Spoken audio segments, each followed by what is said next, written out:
Good evening, everyone, and welcome to our live coverage of the latest mission from Cape Canaveral Space Force Station. Also, the first orbital launch from Florida Space Coast in 2024. I'm Will Robinson Smith. I'll be providing our commentary for the duration of this coverage. We also want to extend a special welcome to our viewers over in Sweden and across Europe. Welcome to the broadcast. Let's get started. We're broadcasting from the Spaceflight Now News Bureau here at NASA's Kennedy Space Center in Florida. Our full team is on board as we start the orbital launch here from Florida. Stephen Young running the technical operations of the broadcast as usual. Our Adam Bernstein is out in the field doing tracking work as well as some still photography tonight. We also have our Michael Kane doing some still photography as well, so we'll be sure to share their handles with you in just a moment. We also have support in tracking from our friends Pete Karstens with MaxQ Productions, as well as Chuck Briggs, whose camera view you're looking at right now. A gorgeous view of Slick 40, Space Launch Complex 40, over at Cape Canaveral Space Force Station, where you see a Falcon 9 rocket standing tall, getting ready to launch the first mission from the Cape in this calendar year. A lot of activity going to be happening from SpaceX's Workhorse pad with its Workhorse rocket. Lots to cover, starting with this mission tonight. This is a satellite, a dedicated mission being launched on behalf of the Swedish company Ovzon. On board is their very first satellite heading up to geosynchronous orbit, named Ovzon 3. Less than an hour is the launch time planned for this mission. T-minus 58 minutes, 49 seconds, and counting. That T0 liftoff is set for 6:04 p.m. Eastern Standard Time. For our viewers joining us from around the world, that is 23:04 UTC. It is the start of a 10-minute launch window available to SpaceX tonight. If you'd like to help support our coverage of the space program, there's a quick and easy way you can do that, just by hitting the like button on this stream. So to the more than 1,400 of you watching live, first off, thanks for being with us tonight. If you could hit the like button, and also be sure to subscribe to the channel, ring the notification bell so you get alerted whenever we start these live streams or post videos here on YouTube. And naturally, we are powered by our wonderful channel members as well, so thanks to everyone who has helped support us through channel membership. And lastly, you can also help support our coverage and join in the conversation using the YouTube Super Chat feature, as Richard Cochran has done with a 20-pound Super Chat, starting us off strong. He says, Happy New Year to the Spaceflight Now team. Hope 2024 runs well for you. And we wish the same to you. Thanks so much for the support, Richard. And to one of our regular channel members joining us once again this evening with a good bit of generosity, Calistia Lee, thanks so much for being with us and gifting 10 Spaceflight Now memberships. Those going to Matthew Carlin, Mata Mata, Cindy Marlene Gutsky, Jimbo Indy, Nathan Purchase, Brad Hedinger, Normal Bozo, Robert Kinzer, Eric Dickens, and Joshua Genin. So enjoy the membership perks, which include access to 4K views of this live stream and all the other live streams we have here at the Cape for our live launch coverage, as well as discounts to our online shop, shop.spaceflightnow.com, and access to member-only videos as well. And last but not least, rounding out our team, of course, are our wonderful moderators joining us in the live chat, helping to keep things moving along in a good and orderly pace.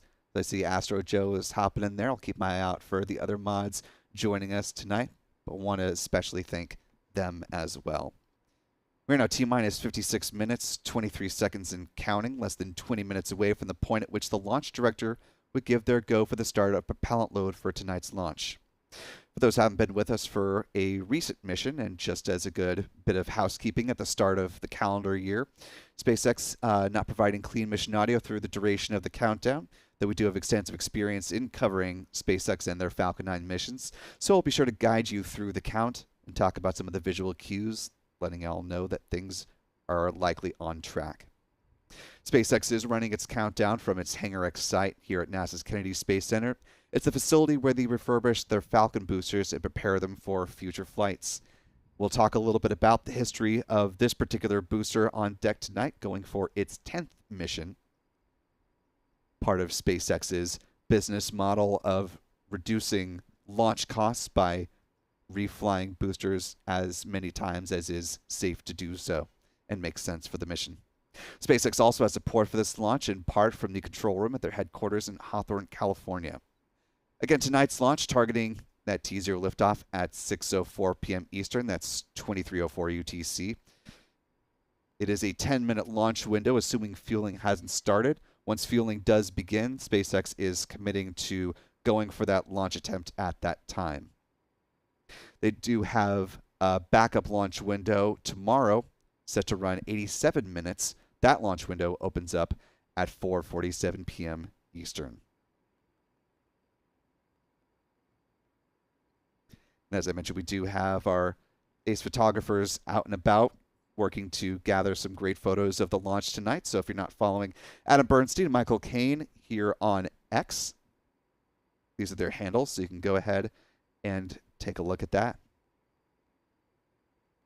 T-minus 54 minutes, 25 seconds and counting. Talking a little bit about the weather tonight.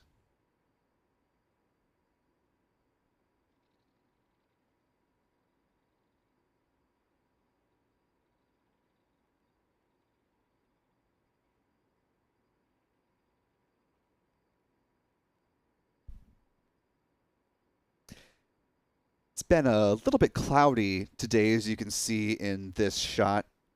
Looking at the rocket, we'll peel away for just a minute, go super wide, and you can see some of the other bit of cloud cover hanging around the Cape this evening. Coming into tonight's launch attempt, the 45th Weather Squadron forecast 90% odds of favorable weather for liftoff at the start of the window.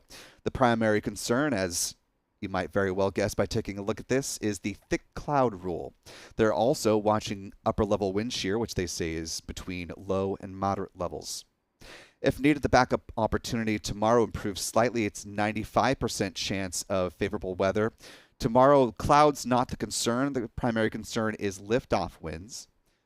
A couple of other additional risk criteria that they're looking at for both launch opportunities today and tomorrow. As I mentioned, the upper level wind shear, as well as solar activity, also between low and moderate levels.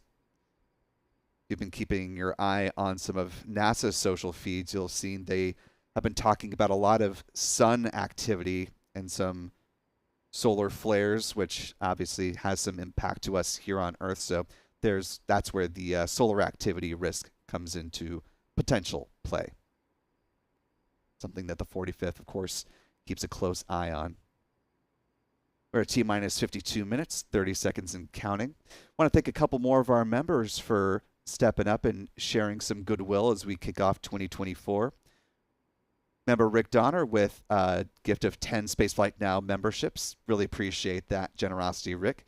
Those going to Danny Kregel, Aiden C., Buddha Cafe, Mahler's Tan, Renato Braga, James McCracken, Larry Stout, Shameka Gallon, and Dane Mama and Papa's Disney Adventures all getting Spaceflight Now memberships. Also, Mark Otto gifting 10 as well. Those going to, oh, well, it seems the live chat got a bit ahead of me. But to all those who just recently got those channel memberships from both Mark and Rick, be sure to thank them in the live chat if you haven't already. And to those 20 joining us, welcome to channel membership.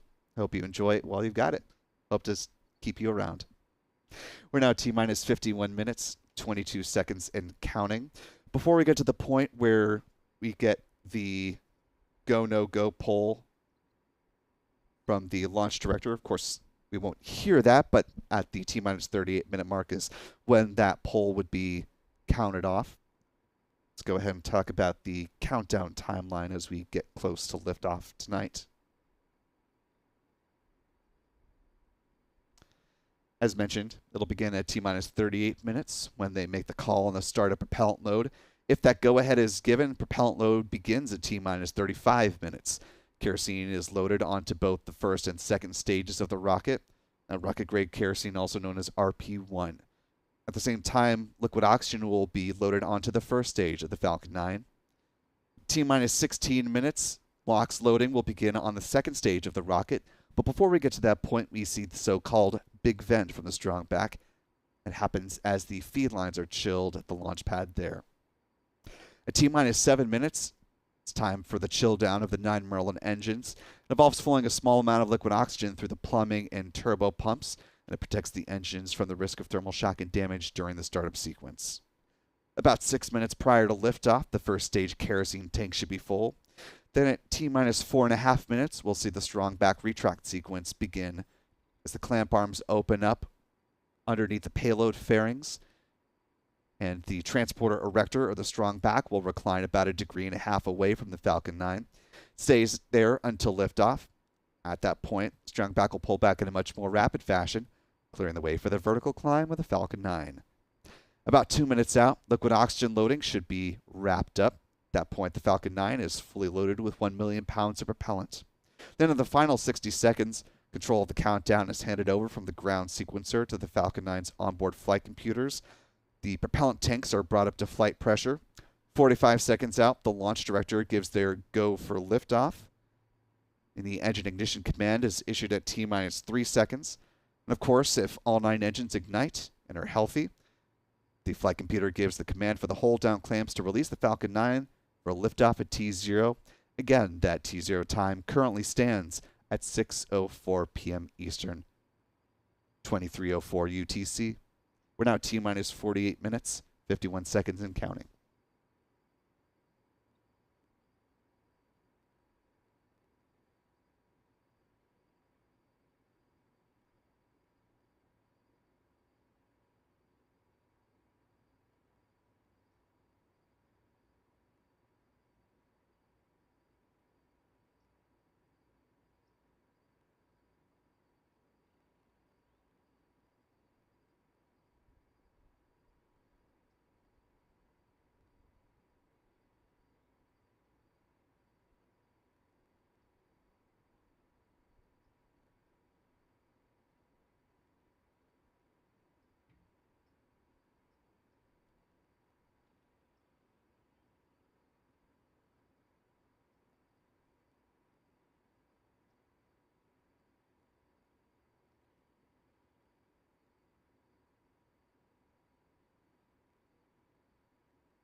We're now T-minus 47 minutes, 17 seconds and counting.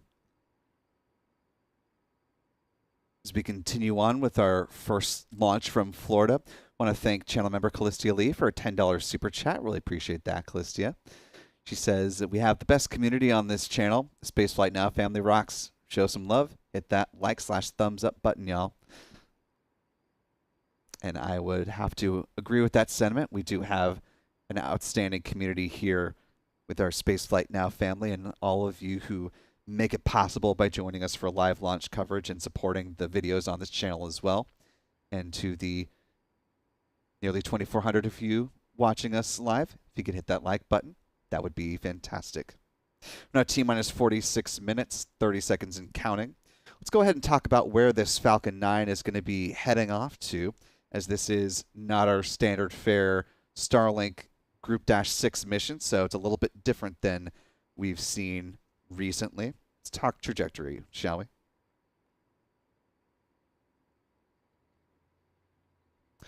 Falcon 9 will be lifting off from the pad at Slick 40 over at Cape Canaveral Space Force Station. Unlike a Starlink Group 6 mission, which flies in a southeasterly trajectory, this one's going to fly straight out and east over the Atlantic. And following stage separation, it is not landing on a drone ship, but there will be a return to landing site operation. That booster gonna make a flip maneuver, head back to landing zone 1 at Cape Canaveral Space Force Station. So just as a point of note to those of you who may be watching in the Central Florida area, you may hear a sonic boom as the booster is returning.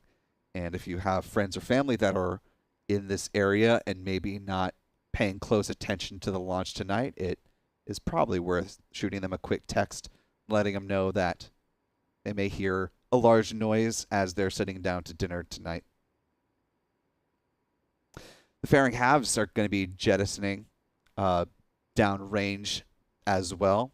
SpaceX using one of its 2 East Coast recovery ships to scoop them up. Tonight they're using Bob.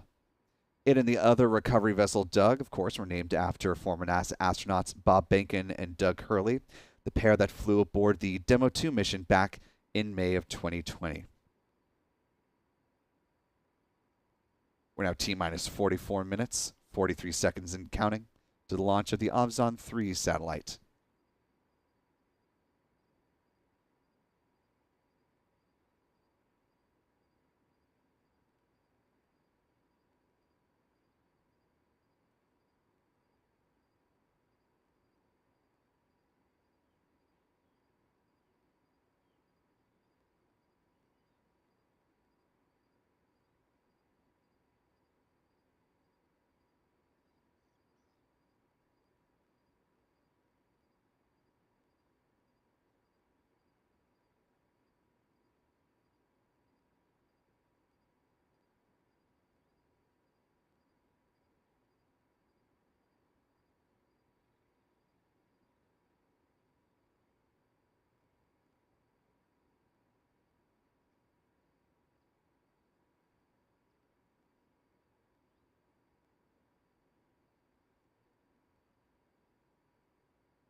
We're now T-minus 40 minutes, 31 seconds and counting.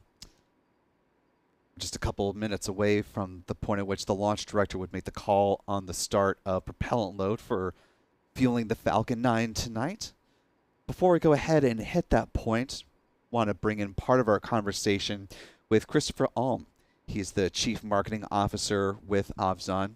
We had the opportunity to speak with him ahead of tonight's launch about a wide-ranging number of things, about the mission, about the company, about the customer base for the Ovzon 3 satellite. And so in talking sort of broadly about why they wanted to introduce their first satellite into their services, this is Christopher Alm's explanation for sort of how Ovzon came about and how they got to this point.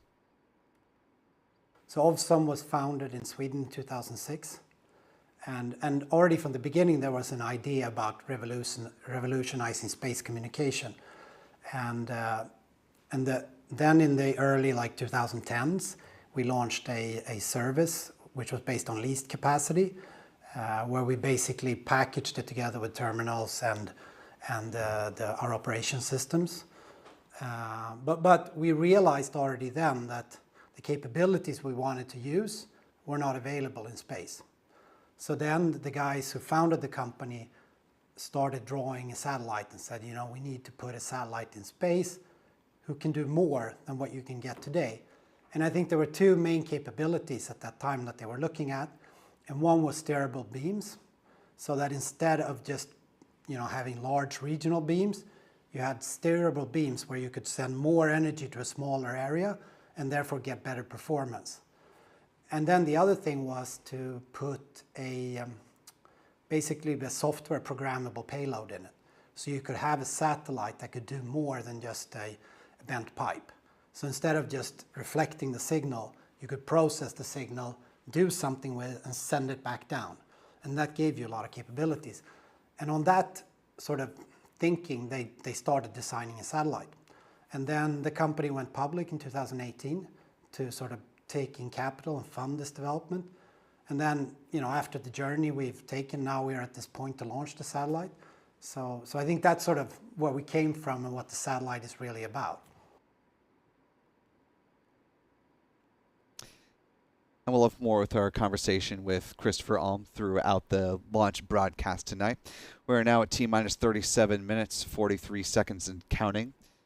At this point, SpaceX should have made the call on the start of propellant load. We will keep an eye open and an ear to the ground for any heads up from SpaceX that fueling has in fact begun, as well as watching the rocket for the start of fueling. Again, that will begin at T-minus 35 minutes, assuming that the go-ahead was given less than a minute ago.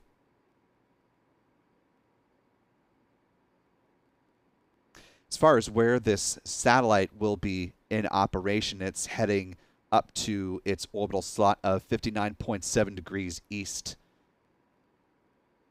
After spacecraft separation later on in this mission's flight, a little over half an hour after liftoff tonight, it will begin its nearly 3-month journey to reach that orbital slot.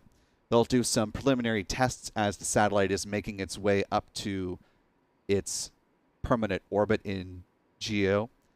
Once it reaches there, they'll begin its full test campaign. The plan, according to Christopher Alm, is for the satellite to be fully operational by mid-2024. We're now T-minus 36 minutes, 20 seconds and counting. Just a little over a minute away from the start of fueling the Falcon 9, assuming that the go-ahead was in fact given.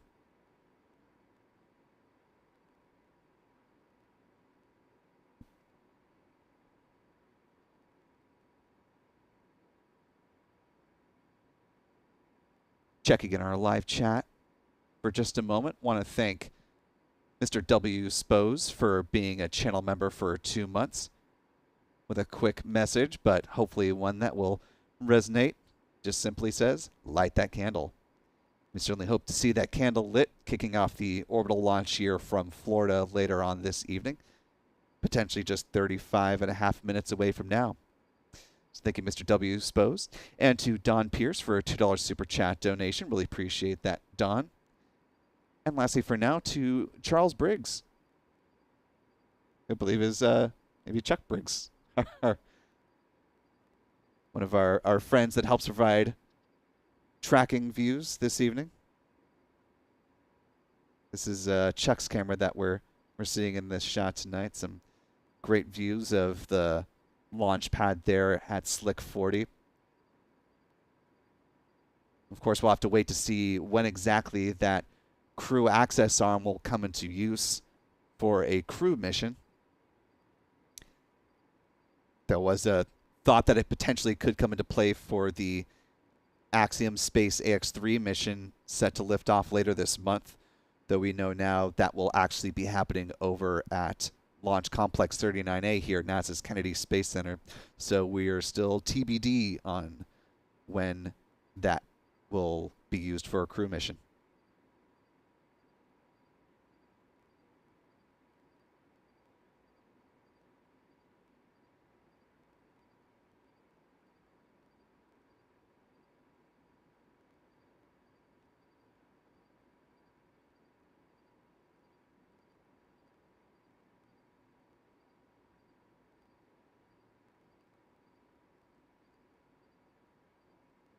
No, T minus 33 minutes, 58 seconds and counting. Of course, had the go for propellant load been given, we would be just a couple minutes or about a minute 20 into fueling of the Falcon 9. That involves both RP1, or that rocket grade kerosene, being loaded onto the first and second stages of the Falcon 9 rocket, and liquid oxygen being loaded onto the first stage. So as we await official word from SpaceX, here's what we're looking for visually. Just about the point where you see near the bottom of the Falcon 9 rocket, where the gradient goes from the part that used to be white now is more of a sooty gray, and where that meets the black part of the rocket near the base, we should start to see a bit of a frost ring form around there as the super cold propellants are loaded onto the vehicle. You may also see some vapors form around the base of the rocket as well. Some visual signs to keep an eye out for as we get on into the fueling process. Don't see any vapor at this particular moment, but we will be sure to keep an eye on that. Sometimes it takes a minute or two for that to become evident.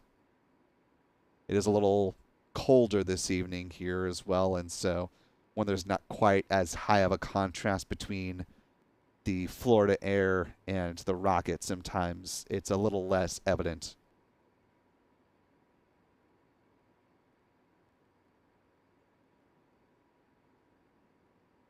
And I believe we are T minus 32 minutes, 12 seconds and counting.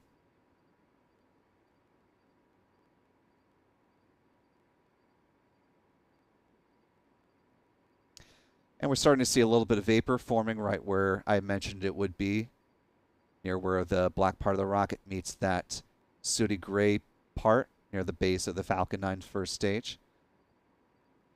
So visually, it appears that fueling is underway, which means SpaceX is committing to that T0 liftoff at 6:04 p.m. Eastern, 23:04 UTC.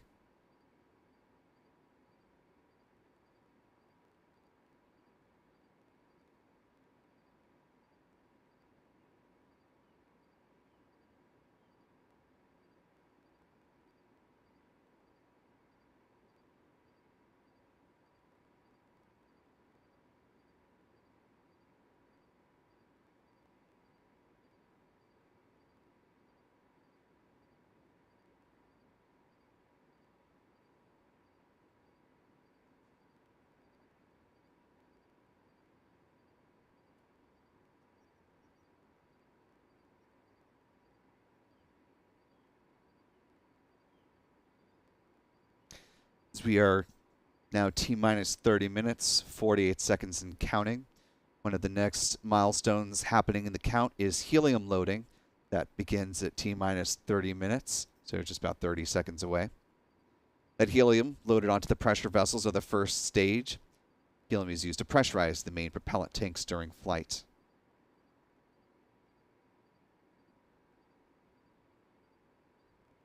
As we continue to step down toward the planned liftoff, let's go ahead and talk about the launch timeline. Once the Falcon 9 leaves the pad at that planned T0, this is what we are expecting. T plus 1 minute 12 seconds, the rocket will pass through max Q, the point of greatest aerodynamic pressure on the vehicle. Then at T plus 2 minutes 13 seconds, the first stage main engine cutoff, or MECO, occurs, where the 9 Merlin engines cease firing. That's followed 3 seconds later by stage separation. And then at T plus 2 minutes 24 seconds, the second stage engine, that Merlin vacuum engine, will ignite for SES-1. Then at T plus 2 minutes 26 seconds, the boost back burn begins. Again, this is a return to landing site operation. And just want to note that we have word from SpaceX that they are, in fact, 30 minutes out from the launch of the Ovzon 3 satellite. So, good official word from SpaceX that, as we saw visually, we now have confirmation that they are appearing to be on track for their first Florida flight of 2024. Coming back to the count for the launch, at T plus 3 minutes and 7 seconds, the payload fairings are jettisoned, exposing the Ovzon 3 satellite to the vacuum of space for the first time. Then at T plus 6 minutes and 10 seconds, the first stage entry burn begins. That burn lasts 23 seconds. It's followed up at T plus 7 minutes 28 seconds when the first stage landing burn begins. In the middle of that burn, the second stage engine will cut off, SECO 1, at T plus 7 minutes 52 seconds. The first stage will land back at landing zone 1 at about 8 minutes after liftoff. At T plus 30 minutes 27 seconds, the second stage engine will kick back on for a 53-second burn. And last but certainly not least, the main event at T plus 38 minutes 36 seconds, Ovzon 3 will begin its journey to GEO.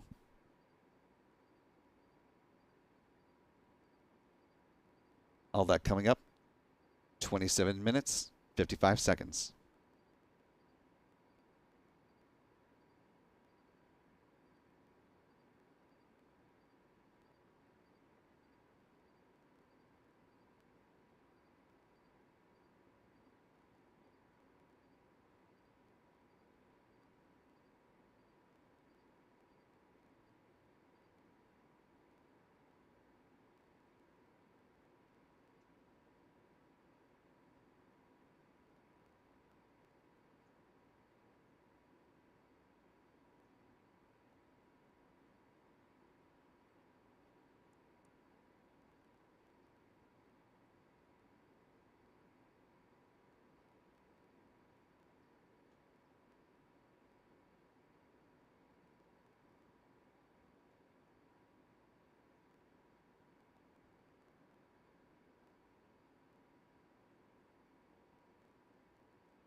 So Ovzon was founded in Sweden.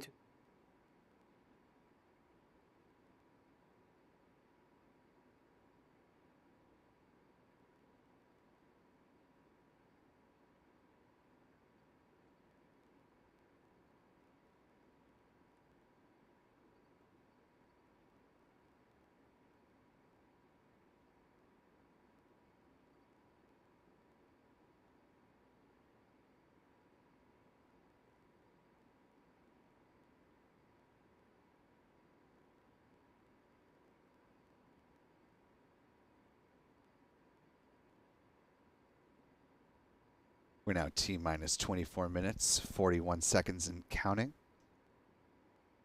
Within the last 20 seconds or so ago, cryogenic helium loaded began on the second stage, the storage tanks of the second stage of the Falcon 9 rocket. Fueling continues to move well for this first Florida mission for SpaceX.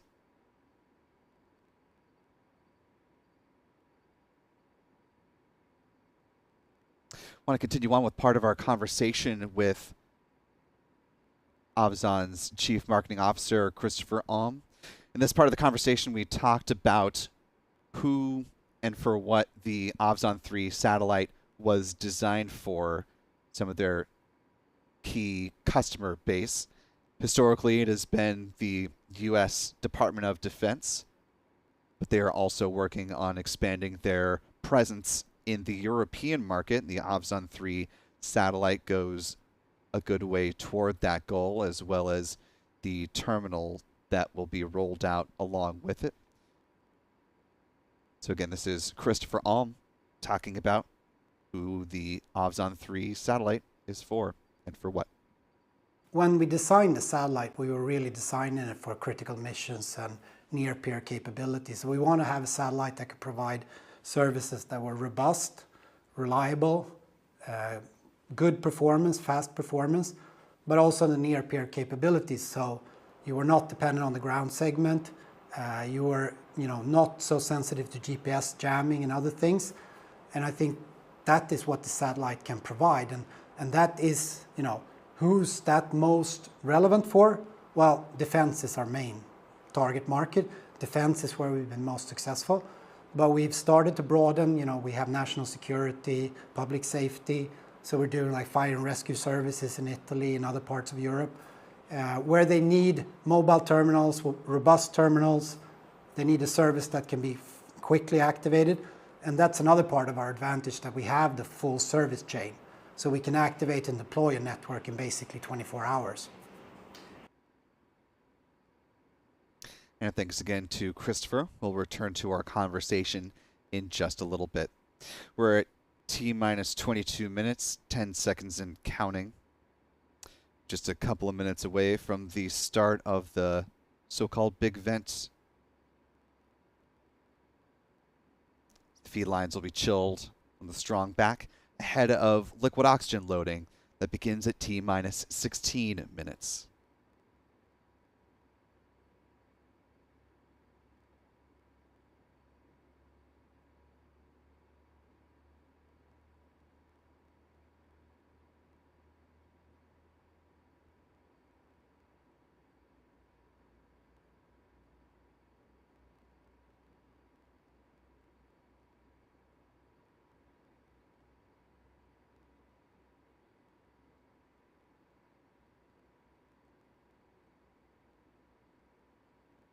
We're T-minus 21 minutes, 16 seconds and counting, coming up on the big vent, which I will note as it begins, but we want to talk about this booster's flight history, as it has 9 under its belt, going for its 10th flight tonight. This is booster 1076, which began its launch career back on November 26, 2022, with a launch from Launch Complex 39A here at NASA's Kennedy Space Center. That was the Commercial Resupply Services Mission, or CRS-26, sending a Cargo Dragon spacecraft up to the International Space Station. Had more than 7,700 pounds of cargo and science on that Cargo Dragon spacecraft, heading up to the orbiting outpost. Just pausing for a second because I believe we're just a few seconds away from the start of the big vent, and there it goes. Another good visual sign that fueling is in fact underway. Getting some good views of that big vent from our friend Chuck Briggs. T-minus 20 minutes, 2 seconds and counting. Continuing on with the booster history of 1076. Second launch came on January 10th. That was the OneWeb Flight 16 mission. This was the second of 3 dedicated launches of OneWeb satellites for its internet constellation. After Russia invaded Ukraine, OneWeb lost the Soyuz rocket as a launch vehicle. It then bought 3 flights from SpaceX and 2 from India to launch its remaining constellation. Worth noting, the Russia-Ukraine war also had an impact on the potential customer base for the Ovzon 3 satellite in making it more clear the reasoning for having agile and robust space-based communications, which we'll be getting more into just in a little bit with Christopher Alm.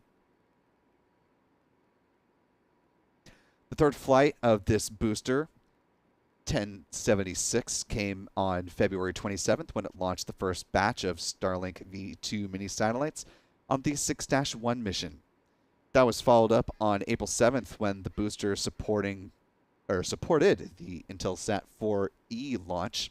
This was a communications satellite that also hosted a NASA payload called the Tropospheric Emissions Monitoring of Pollution, or TEMPO instrument. It's a UV visible spectrometer that monitors air pollutants hourly across North America. Some of those first images from TEMPO were published last year, showing some nitrogen dioxide from areas as small as 4 square miles. It can also measure other pollutants during the daytime, like ozone, sulfur dioxide, and formaldehyde, and at night, it can measure light pollution. Launches 5 through 8 for Booster 1076 were all Starlink missions. Those were Starlink 6-3 on May 19th, Starlink 6-6 on July 24th, Starlink 6-14 on September 9th, and Starlink 6-21 on October 5th. And finally, the 9th launch carried up the O3b mPOWER 5 and 6 satellites on behalf of SES, those heading up to medium Earth orbit. And that is all for now for this particular first stage booster until it launches the Ovzon 3 satellite coming up. 17 minutes, 25 seconds and counting. Less than a minute and a half away from the point at which liquid oxygen loading on the second stage will begin. Before that happens, we'll see the big vent wrap up, getting some nice views brightened up by Chuck Briggs. Appreciate the shot here.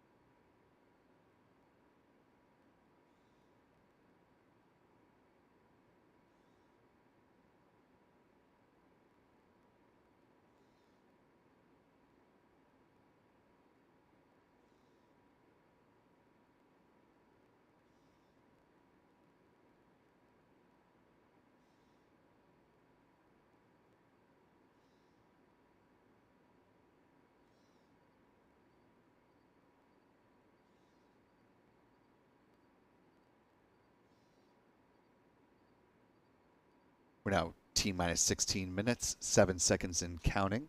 Just a few seconds away from the start of LOX load on the second stage, beginning in right now. As I was mentioning with the booster history, as the Russian war against Ukraine began, it had great ripple effects around the world in a number of ways. One of those being the pivoting from the Russian rocket to the Falcon 9 for OneWeb.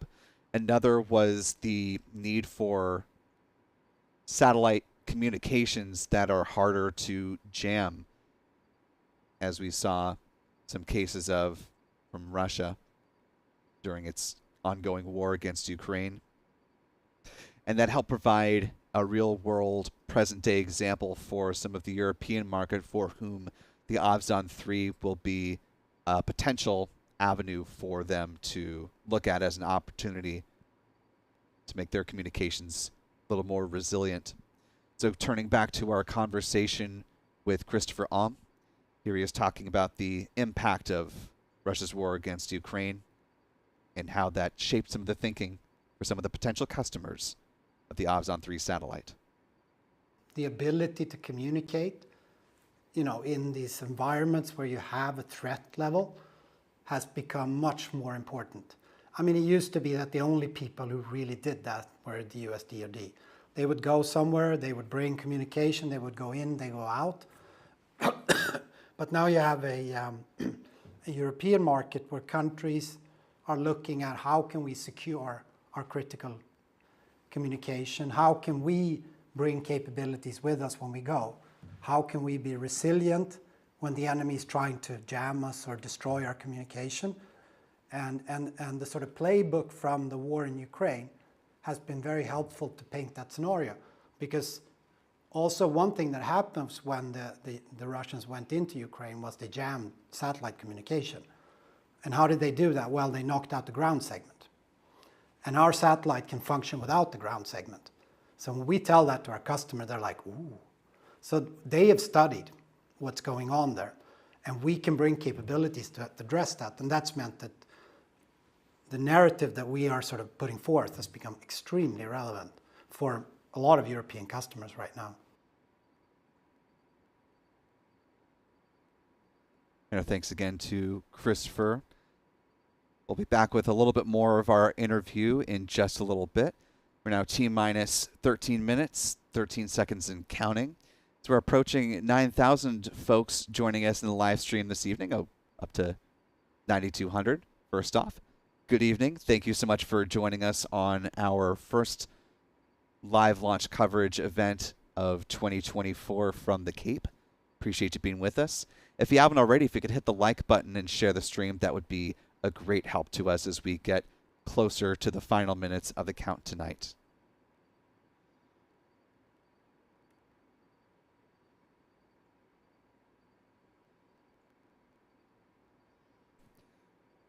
We're now T-minus 12 minutes, 33 seconds and counting.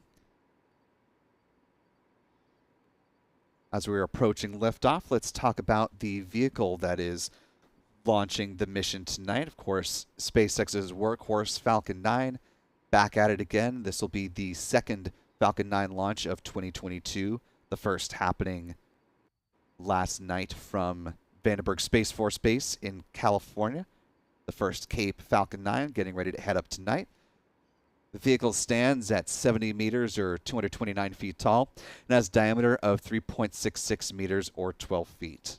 The majority of that is made up by the first stage. First stage booster flying tonight has made 9 flights to and from space already, going for its 10th tonight. Tail number 1076 in the SpaceX fleet. At the base of the first stage are the 9 Merlin engines, which burn rocket-grade kerosene and liquid oxygen, producing 1.7 million pounds of thrust.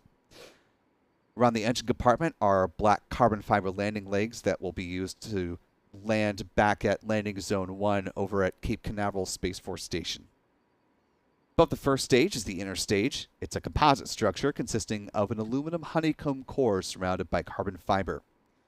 That image you see on the right-hand side of your screen are the deployable hypersonic grid fins.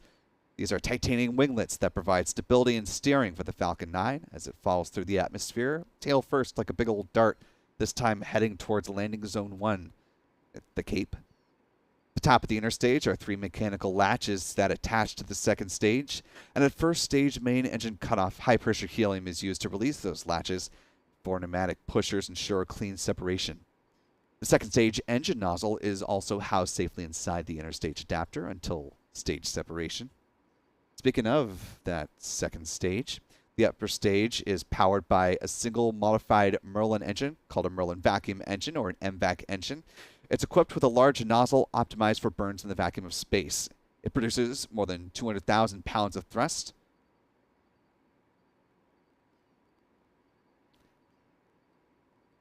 And on this mission, it'll be fired twice to deploy the Ovzon 3 satellite into its intended orbit. The MVAC engine burns the same propellant mix, kerosene and liquid oxygen, same as the first stage. Following deployment of Ovzon 3, just about 38.5 minutes after liftoff, it will ignite a third time to perform a deorbit burn, driving the upper stage back into the atmosphere, where it will burn up and help eliminate the risk of unnecessary space debris during this mission. Finally, up top, the payload fairings, which contain the Ovzon 3 satellite. The payload fairing, made up of a carbon composite material that is 13.1 meters or 43 feet tall, and 5.2 meters or 17.1 feet in diameter. The two halves of the payload fairing will be recovered a little further downrange from where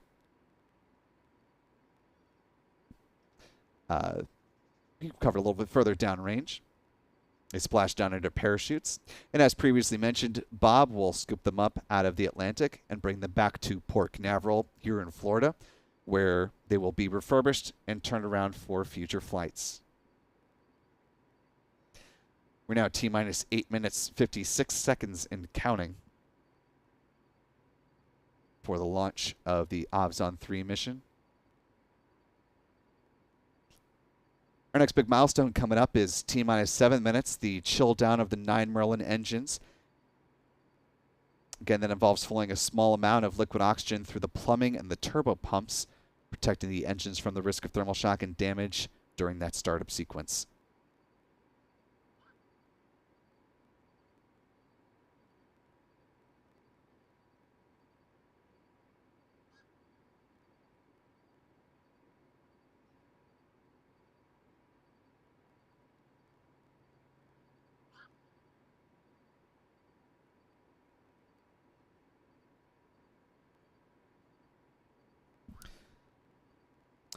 For T-minus 8 minutes and counting.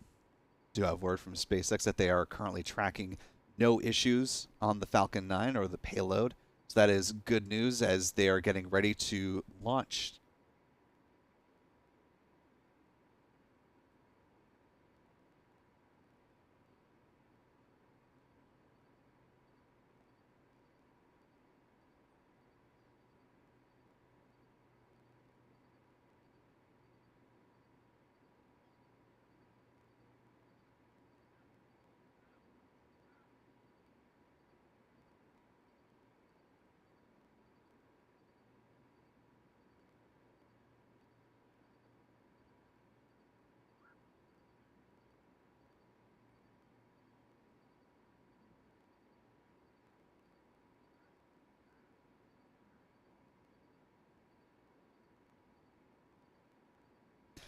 We're now T-minus 7 minutes and counting, and as we approach the final few minutes of the count, I want to go to our last video from our conversation with Christopher Alm, talking about some of the competition from some of the other communication satellite businesses out there, and from Ovzon's perspective, what distinguishes their Ovzon 3 satellite and Ovzon from the rest. It's the final part of our conversation with Christopher Alm. I mean, we have the Intelsats and the SAS and the different companies, Eutelsat and some of these.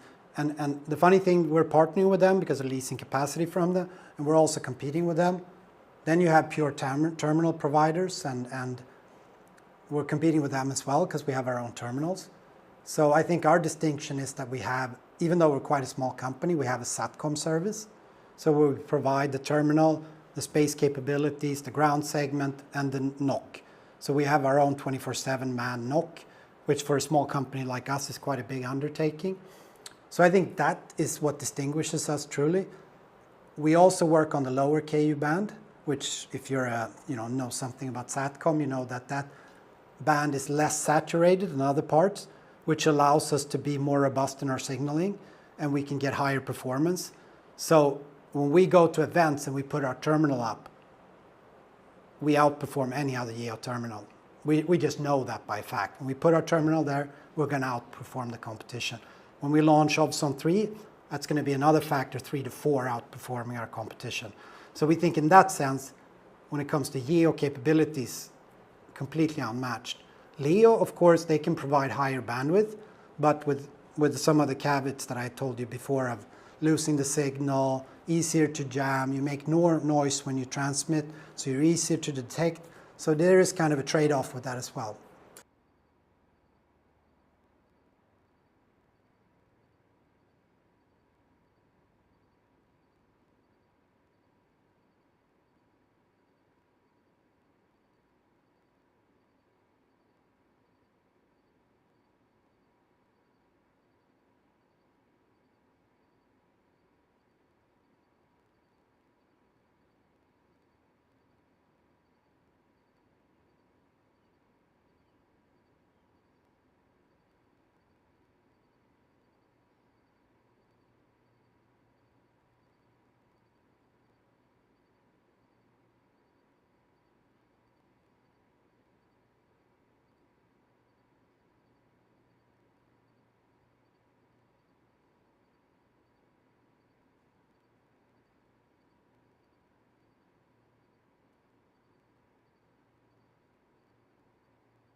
We're now T-minus 3 minutes, 40 seconds and counting. See the strong back retract sequence now underway at the Falcon 9 rocket. Those clamp arms opening up and the transporter erector, the strong back leaning away from the Falcon 9. They'll stay about 1.5 degrees away from the rocket. Will remain in that position until liftoff, when it'll pull back much more aggressively. Just as a quick programming note, our countdown clock, T-minus 3 minutes, 17 seconds. A little bit ahead of the SpaceX feed there. It's because our clock is in real time and the SpaceX feed coming in on a slight delay. We'll be making our callouts based on the real-time countdown clock that aligns with our cameras here at the press site and beyond. Now T-minus 2 minutes, 57 seconds and counting. As we enter the last few minutes of the count, I want to thank the more than 18,000 of you who are joining us tonight. Really appreciate you being with us. If you could hit the like button, that would be very much appreciated. Allow a few more folks to find our coverage this evening. We do hear the call up that stage 1 LOX load is finished on the Falcon 9. We were almost through fueling the vehicle, getting ready to lift off in less than 2.5 minutes.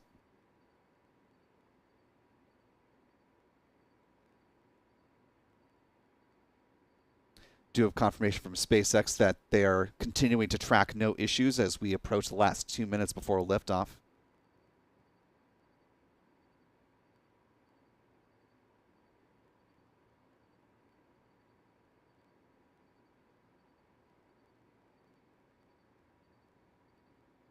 Now less than 2 minutes to liftoff now. Just waiting on the call out for LOX load on the second stage to be complete. Should be coming up in the next few seconds here. And we do hear that call out for stage 2 LOX load wrapping up. The Falcon 9 now fully fueled with its 1 million pounds of propellant.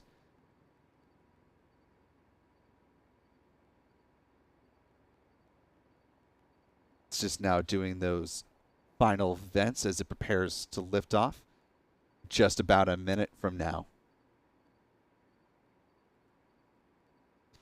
Coming up on Falcon 9 startup at the 1 minute mark.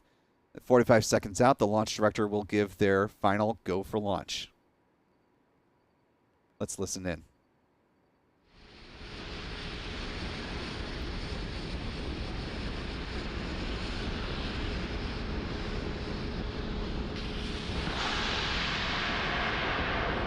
Falcon 9 is in startup. And there you heard that call out that Falcon 9 is in startup. Next. Falcon 9 is in startup. Next up is that go for launch call. Coming up momentarily. LD, go for launch. And there you heard that the LD is go for launch. We're now less than 30 seconds away from the first Falcon 9 launch of 2024, coming up in 20 seconds. 15 seconds. And here we go. 10, 9, 8, 7, 6, 5, 4, 3, 2, 1. Engine ignition. And liftoff of the Falcon 9 rocket. Falcon 9 has now cleared the tower on its way for its first flight from Florida in 2024, carrying the Ovzon 3 satellite. Let's listen to the roar of these 9 Merlin engines.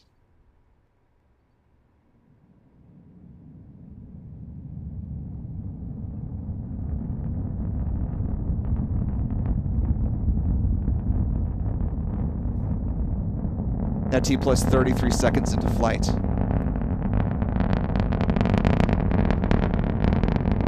And some great views from our tracking camera here at the press site.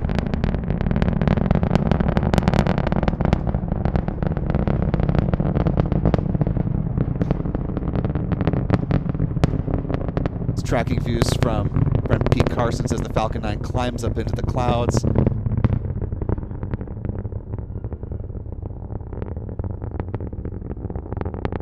A little more than a minute into flight.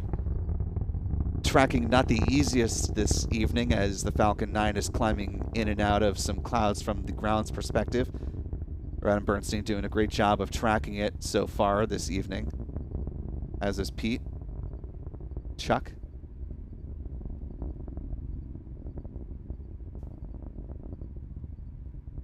A T plus 1 minute 30 seconds into flight. Less than a minute left in the burn of the first stage. Those Merlin engines producing 1.7 million pounds of thrust.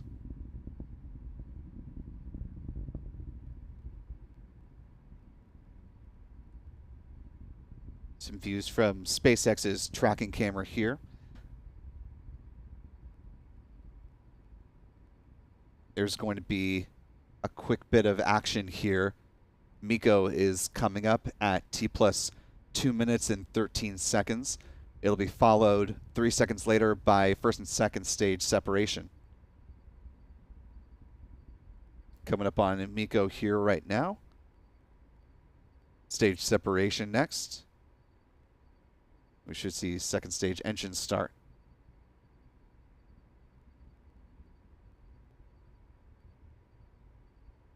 Getting a little hard to track through the clouds here.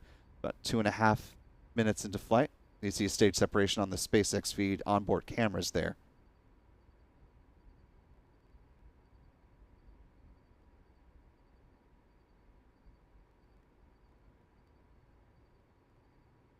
That boost back burn now underway.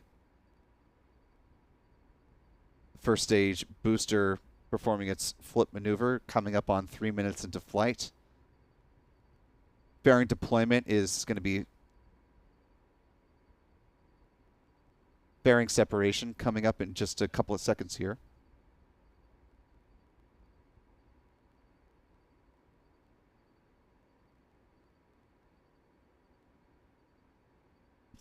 You can see a little bit of the shadow of the booster on its own plume as it's performing that burn right now.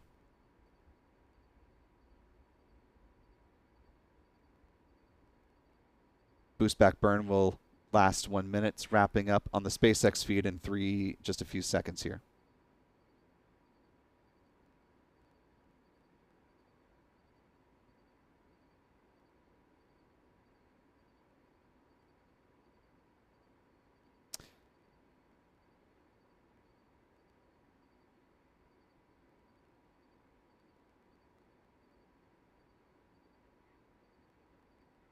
There you see the grid fins deploying there. Coming up next, the next milestone is at T plus 6 minutes, 10 seconds for the first stage entry burn.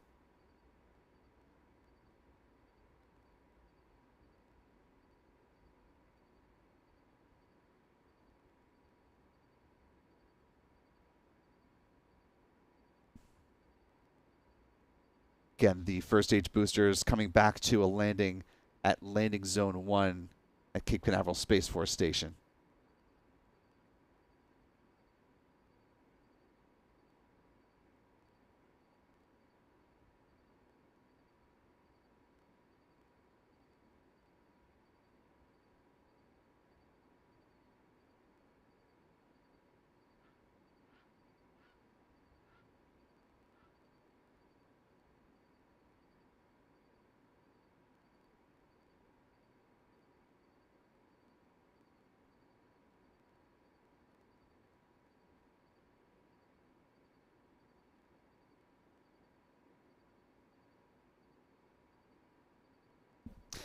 And we're starting to get some views of the booster, T plus 5 minutes, 16 seconds.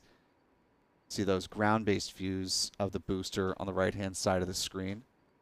Still onboard camera views on the left-hand side. Coming up at T plus 6 minutes, 10 seconds, that is when the first stage entry burn will begin.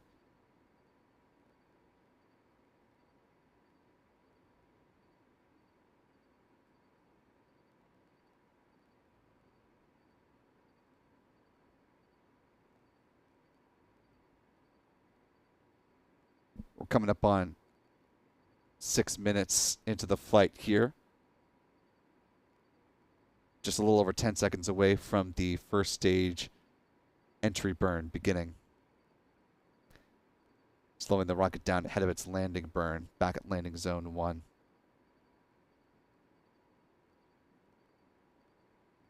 The entry burn now starting in real time. We should see it on the SpaceX feed in just a few seconds here. We are seeing that entry burn here on our tracking camera. Some good shots here from Adam and great shots from Pete, as well as the booster entry burn continues on now, wrapping up there.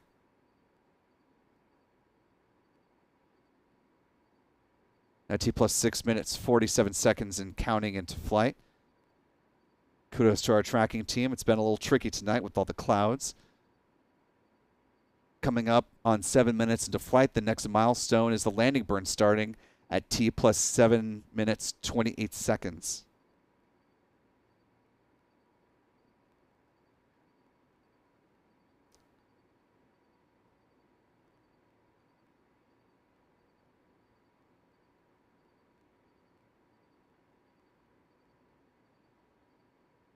Here from SpaceX that both parts of the vehicle are on a nominal trajectories. That's good to hear. Landing burn set to begin in just a moment.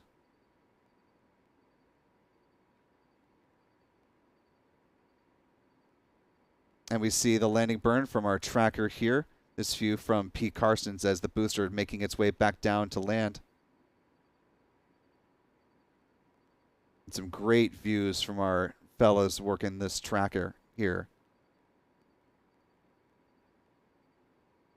SpaceX making its way back down to landing zone 1 to complete its first Florida-based landing here of the year.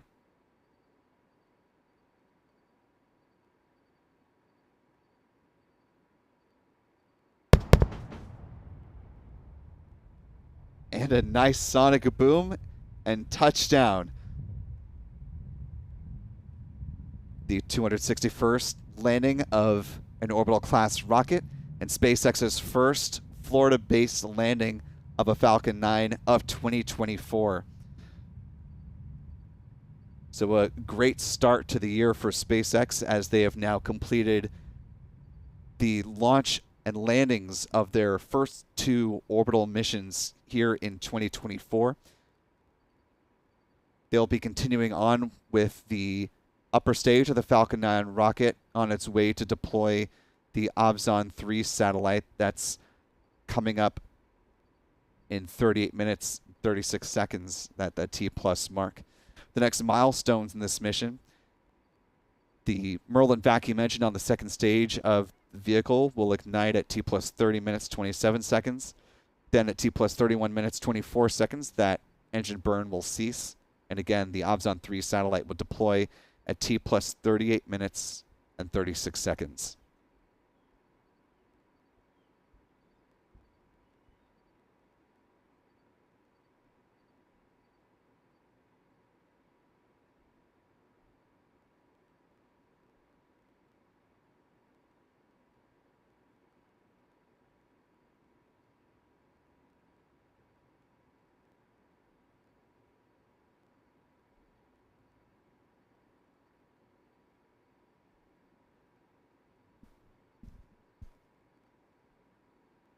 Coming up on 10 minutes into flight. Want to thank a few more folks for their support this evening as we are rounding out our live coverage of the first launch from Florida of the year. SG with a $3 super chat, a thumbs up pair GIF. Really appreciate the support, SG. Gilbert Goobies Castro, also with a $3 super chat, also with the supportive pair emoji. Thank you, Gilbert. Flight Shrub with a $1 super chat. Really appreciate that, Flight Shrub. And Iris Coulter with a $10 super chat. Thank you so much, Iris. She says, once again, I've had a blast. Pun very much intended, I'm sure. Thank you. And thank you to Iris and all of the wonderful folks who helped support our live launch coverage this evening. As we do with all of our missions, want to go through the mission stats, let you know where things have landed now that SpaceX's Falcon 9 first stage booster has landed safely back at landing zone 1. This was the 10th flight of Falcon 9 booster 1076, the 287th Falcon 9 launch to date. This was the second Falcon 9 launch of 2024. The 232nd Falcon booster reflight, or the launch of a booster that has flown at least once. This was also SpaceX's second overall orbital launch of 2024. This was their 97th orbital launch within the last 365 days. This was the 163rd SpaceX orbital launch from Pad 40, the 218th overall orbital launch from this pad. Of course, this was the very first orbital launch from Cape Canaveral in 2024. Also want to revisit our bar chart that we use to keep track of SpaceX missions. Of course, ending with just a banner year for SpaceX with 96 total orbital launches on the year, not counting the 2 flights of the Starship vehicle. Do know that SpaceX is going for what will be just an astounding record if they're able to pull it off of 144 launches this year between Vandenberg and the Cape. SpaceX said that they want to have on average 12 launches per month, but have the capability of launching 13 times per month and increase the resiliency of their flight infrastructure across the board, the launch vehicles, the ground systems, the recovery efforts, whole 9 yards, in order to have those 13 per month so that they can cover for some times when things are moving a little slower, whether that be for weather or some technical issues or random mishaps as happen when it comes to the launch business. So we will see if they're able to make it to that point, but so far starting the year off on day 3 with 2 launches underneath their belt, so not too shabby of a way to start on this calendar year. Busy year for SpaceX in just the first couple of months. We know on tap for them they have a few marquee missions within the months of January and February. As I mentioned earlier in the broadcast, there is the private astronaut mission to the International Space Station.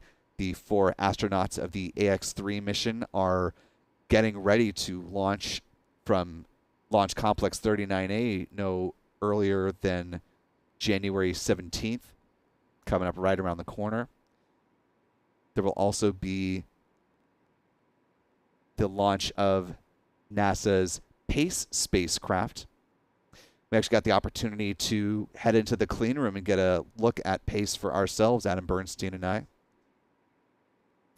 And we will be sharing some of our coverage of that in the very near future. That mission set to launch no earlier than February 6th. Also coming up in February is the launch of the Northrop Grumman Cygnus spacecraft that's heading up to the ISS, cargo resupply mission to the space station, launching for the first time on a Falcon 9 rocket from SpaceX's Pad 40 on a Falcon 9 rocket. There's also NASA's CLIPS mission, sending various payloads on board, and Intuitive Machines Nova C lander that's set to launch in February, heading to the moon's south pole.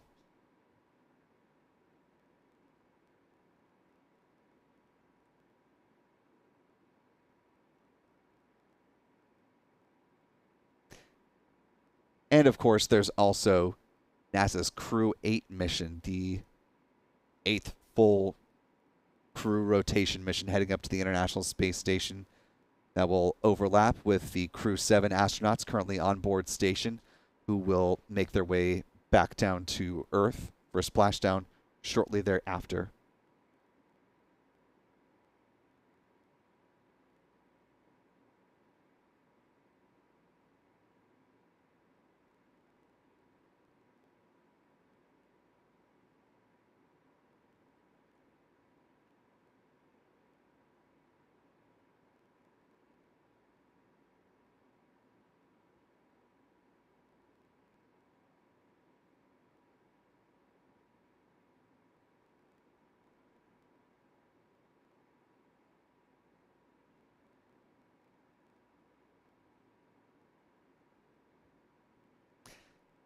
Taking a look over at Launch Complex 39A, that is where a number of these missions that I just mentioned will be taking place. Of course, both the Crew 8 and AX-3 missions launching from Pad 39A, as well as the Intuitive Machines IM-1 mission with the Nova C lander that's set to launch from this pad as well.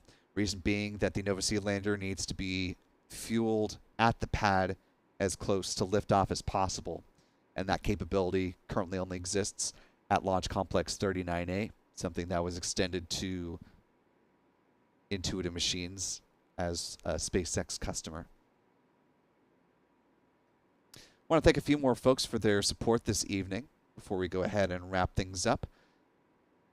Callistia Lee with a very generous $20 super chat. Really appreciate that, Callistia. She says, had a beautiful view from Port St. Lucie. Fantastic. Thank you for the amazing coverage, Will, and all of the Spaceflight Now team. Well, thank you, Callistia, for helping to support that coverage and, again, sharing some Spaceflight Now channel memberships. To Betsy B for a $2 super chat. Thank you so much. David Alter, also with a $10 super chat. Really appreciate that, David, who says, thanks as always for your excellent coverage. Really appreciate you, David, for helping to make it possible. And finally, to Barry Pinoyne. Apologies, Barry, if I mispronounced your last name there, but thank you so much for the $2 super chat. And Barry says, love watching SpaceX launch. Indeed, they will be quite busy as we continue to get further into 2024. And with that, we'll go ahead and close out our first live launch coverage from the Cape here in 2024. I want to thank all the folks that helped make tonight's coverage possible. Starting, of course, with our wonderful moderators who've been busy in the live chat, helping make sure that everyone has a great conversation and enjoys all the chats and items of discussion about this and many other missions happening in the near future and in the near past. Thanks to our friends Chuck Briggs and Pete Carsons with Max Q Productions for helping to support with tracking views of the Falcon 9 as it made its ascent. It was not the easiest mission to track with all the clouds hanging around, so kudos to them for helping us keep our eyes on the prize. Also in that venture, I want to thank, of course, our ace photographers, Michael Kane. Looking forward to seeing his photography from tonight, as well as Adam Bernstein, also getting some stills from this evening's first Cape launch, but also doing some great tracking work. And as you see, we have an empty pad now, and the strong back will be brought up to its upright position, getting ready to launch another Falcon 9 in the near future.